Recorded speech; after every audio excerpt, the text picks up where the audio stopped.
She announced, "I'm pregnant, but I need a DNA test to know if it's yours or Kyle's." I calmly said, "No problem." Then we scheduled a DNA test. What the doctor told us at the appointment changed everything. I, 31 male, was making breakfast when my girlfriend Reese, 28, dropped the bomb. "I'm pregnant," she said, holding a pregnancy test. I dropped the spatula. We'd been together for 2 years, living together for 6 months. This wasn't planned, but I wasn't upset until she added, "But I need to be honest with you. I don't know if it's yours or Kyle's." Kyle, her work friend who texted her good morning every day. Kyle, who she'd sworn was just a colleague when I'd asked about him 3 months ago. I turned off the stove, sat down. "Okay, tell me everything." She started crying. "It was just once, maybe twice. We were working late on the Henderson project and things just happened." "When? About 6 weeks ago." "Right around when? You know?" "Right around when we'd been trying to work through our issues, when she'd suggested we needed to reconnect and had initiated intimacy more than usual." "So you were sleeping with both of us." "It sounds bad when you say it like that." "How should I say it?" She got defensive. "Look, I'm trying to be honest here. I could have just not told you." "You're right," I said calmly. "Thank you for telling me. Let's schedule a DNA test." She looked surprised. "You're not mad?" "Oh, I'm furious. But getting emotional won't change anything. When can we do the test?" "Well, we have to wait until I'm at least 9 weeks pregnant for the blood test, or after the baby's born." "Blood test it is. Make the appointment." She hugged me, crying about how understanding I was, how she knew I'd be an amazing father, how this mistake didn't change how she felt about me. I hugged her back. Then I went to the bathroom and threw up. That afternoon, while Reese was at work, I called my brother Ethan, he's a nurse. "Hey, quick medical question. Can you do a prenatal paternity test at 6 weeks?" "Yeah, but it's not recommended until 9 weeks for accuracy." Why, I told him everything. "Dude, leave. Now, I want to know first, why? If it's not yours, you leave. If it is yours, you still leave because she cheated. It's not that simple. It's exactly that simple." But I had a plan. See, Reese thought I was some pushover. The safe guy who'd raise another man's kid without question. She was about to learn differently. First, I documented everything. Screenshots of her texts with Kyle. She left her iPad logged in at home. Nothing explicitly sexual, but lots of thinking about you, and last night was amazing messages from the time frame she mentioned. Second, I called Kyle. "Hey man, it's Reese's boyfriend. We need to talk." He hung up immediately. Called back 5 minutes later. "Look, I didn't know she had a boyfriend." "Really? Because she lives with me." "She said you were roommates." "Did she also tell you she's pregnant?" Silence. "It might be yours," I added. "What? No. No way. We used protection. Every time?" More silence. "I can't have a kid right now. I'm getting married in 4 months." "You're engaged?" "Yeah, to Aria. We've been together 5 years. And you're sleeping with Reese?" "It was a mistake. Just a couple times." "A couple?" Reese said once or twice. "I mean, maybe 4 or 5 times. Look, Aria can't know about this." I hung up. 4 or 5 times. Not once, maybe twice. Update 1. The blood test appointment was in 2 days. Reese had been playing perfect girlfriend, cooking, cleaning, being extra affectionate. She'd also been texting Kyle constantly, though she thought she was being sneaky about it. What she didn't know was that Kyle had been texting me too. Panicking about his wedding, begging me not to tell Aria, offering to pay for the abortion if Reese would get one. Yeah, he was a real prince. The night before the appointment, Reese sat me down. "I've been thinking," she said. "Maybe we don't need the test." "Why not?" "Well, even if it's Kyle's, you're the one who's here. You're the one who loves me. Biology doesn't matter." "It matters to me." "That's so old-fashioned. Lots of men raise kids that aren't biologically theirs, by choice, with full knowledge, not because they were lied to." She started crying. "Why are you being so cold about this?" "I'm not cold. I'm practical. We need facts before making decisions." "Fine. But when this test proves you're the father, I expect an apology for not trusting me." The audacity. She cheats, admits the baby might not be mine, but I need to apologize for wanting confirmation. The next morning, I called in sick to work, told Reese I had an important meeting. Instead, I drove to Kyle's workplace. He saw me in the lobby and tried to run, literally turned and speed walked toward the elevator. "Kyle, we need to talk about tomorrow." His coworkers all turned to look. He stopped, face red. "Not here," he hissed. "Then where? You won't answer my calls." We went to a coffee shop across the street. He was sweating bullets. "I'll sign away rights," he said immediately. "If it's mine, I want nothing to do with it." "What about Reese? What about her?" "She's your girlfriend, who you slept with, multiple times. She said you guys were basically broken up." "We live together." "She said that was just for convenience, that you were moving out soon." More lies. I was starting to see a pattern. Show me the texts where she said that. He pulled out his phone, scrolled for a bit, then showed me. Screenshots don't lie. Reese had been telling him for months that we were basically roommates, that I was emotionally absent, that she was planning to leave soon. She'd been setting up her backup plan. If things worked out with Kyle, she'd leave me. If not, she had good old reliable me. I'm sending these to myself, I said, forwarding the screenshots. Please don't tell Arya. I'm not your relationship manager, Kyle, but you should tell her yourself.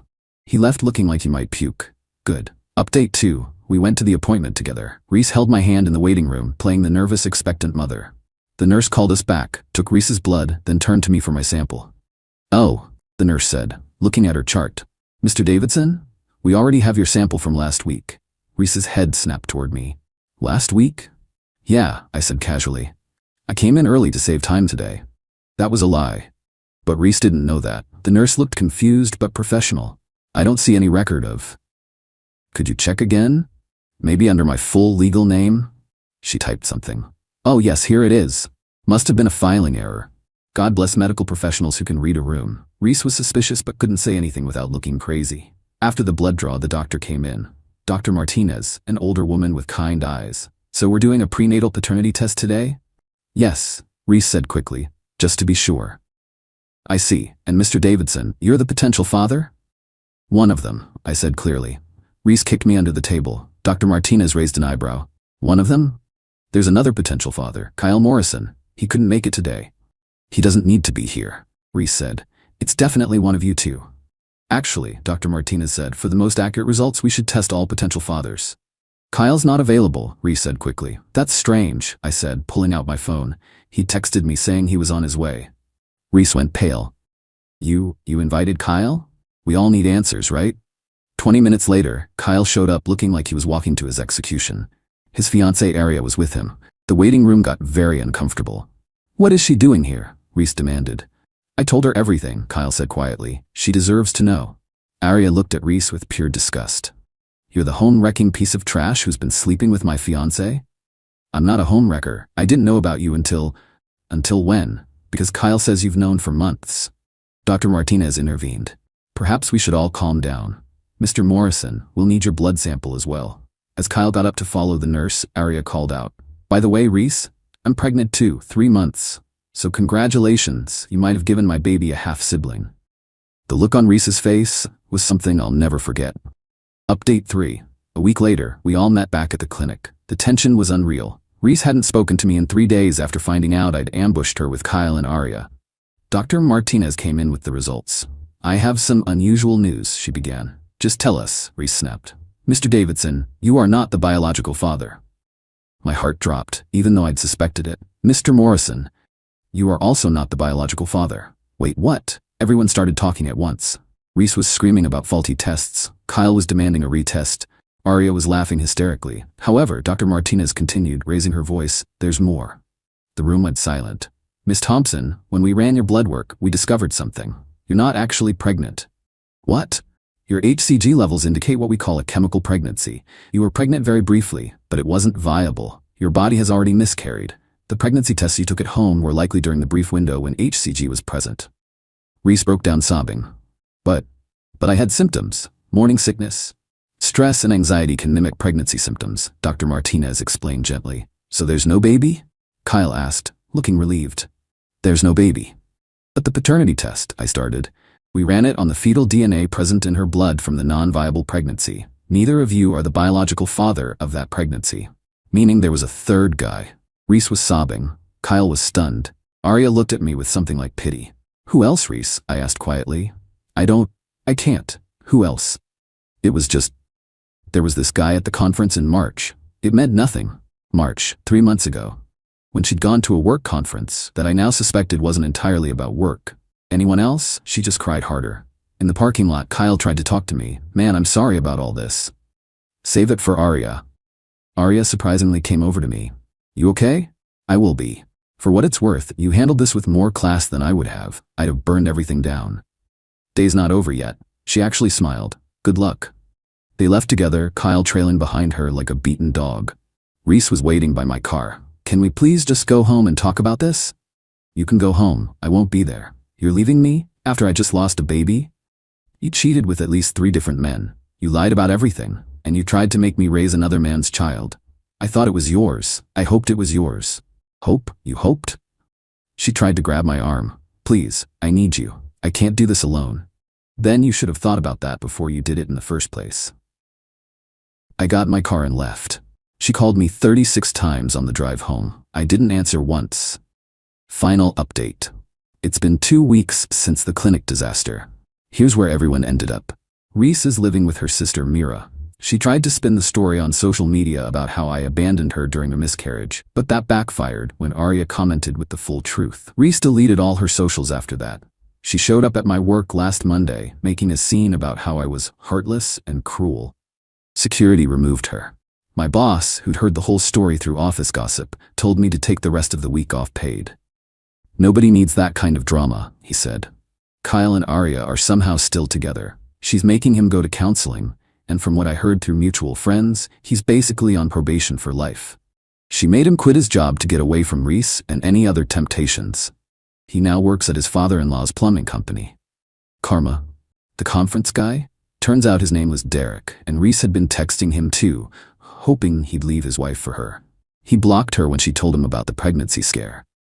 But here's the real kicker. Remember how I said I had a plan? Well, 2 days before the DNA test, I'd already signed a lease on a new apartment. I knew, regardless of the results, I was done. The test was just about getting closure and making sure I wasn't on the hook for child support. The morning after the clinic, I moved out while Reese was at her sister's. Took everything that was mine, which was basically everything since she'd moved into my place. Left her clothes, her makeup, and the couch she'd bought from a garage sale. She came home to an almost empty apartment and a note. Rent's paid until the end of the month. After that, it's your problem. She tried to contest it, saying I'd illegally evicted her, but she was never on the lease. She was just a guest who'd overstayed her welcome. Her sister Mira actually reached out to apologize. Turns out Reese had been bragging to her about juggling multiple guys, calling me her safety net, and Kyle her fun option. Mira had told her she was being horrible, but Reese had said I'd never find out. She's always been like this, Mira told me. Even in high school, she'd date the nice guy while hooking up with the bad boys, then play victim when it blew up. I'm sorry you got caught in her tornado. Last I heard, Reese was on dating apps, looking for her next safety net. Her bio says she's looking for a real man who can handle a strong, independent woman. The delusion is strong with that one. As for me, I'm in therapy, working through the trust issues this whole mess created. My therapist says I handled it better than most would have. You stayed calm, got facts, and protected yourself legally and financially. That's impressive. It doesn't feel impressive. It feels like survival. But I did learn something valuable. When someone shows you who they are, believe them. And when they tell you you're pregnant with a baby that might not be yours, run a DNA test. On everything. My buddy asked if I regret not giving her another chance. Another chance to what? I asked. Cheat with 4 guys instead of 3? Lie about 5 things instead of 10? Nah, I'm good. You don't think people can change? Sure they can, but Reese doesn't think she did anything wrong. She thinks she's the victim. Hard to change when you can't even see the problem. He bought the next round. Oh, and the best part? Last week I got a text from an unknown number. Hey, this is Derek's wife. I heard you were Reese's boyfriend. Can we talk? Turns out Reese had been sending Derek pictures and messages even after the conference. His wife found them. She wanted to compare notes. We met for coffee. She brought receipts, literal receipts, from the conference hotel. Room service for 2. Champagne. The works. My husband said it was one drunk night, she said, but you don't order room service for a one-night stand. No, I agreed. You don't. She's divorcing Derek, taking him for everything. Good for her. It's been a month now since everything imploded. I'm in my new place, which is smaller but quieter. No drama, no lies, no mysterious texts at 2 a.m. Just peace. Reese sent one last message yesterday. I hope you know you threw away something special. I replied, I know exactly what I threw away. Then I blocked her. Cool? Cool. Edit. To everyone asking why I went through with the DNA test if I was leaving anyway, I needed to know she couldn't come after me for child support later. Cover your bases, people. Edit 2. Yes, this is real. Yes, people are really this messy. If you've never encountered someone like Reese, consider yourself lucky. Edit 3. For those saying I should have been more sympathetic about the miscarriage, she was barely pregnant for a hot minute with some random conference hookups baby while telling me it might be mine. My sympathy well was dry.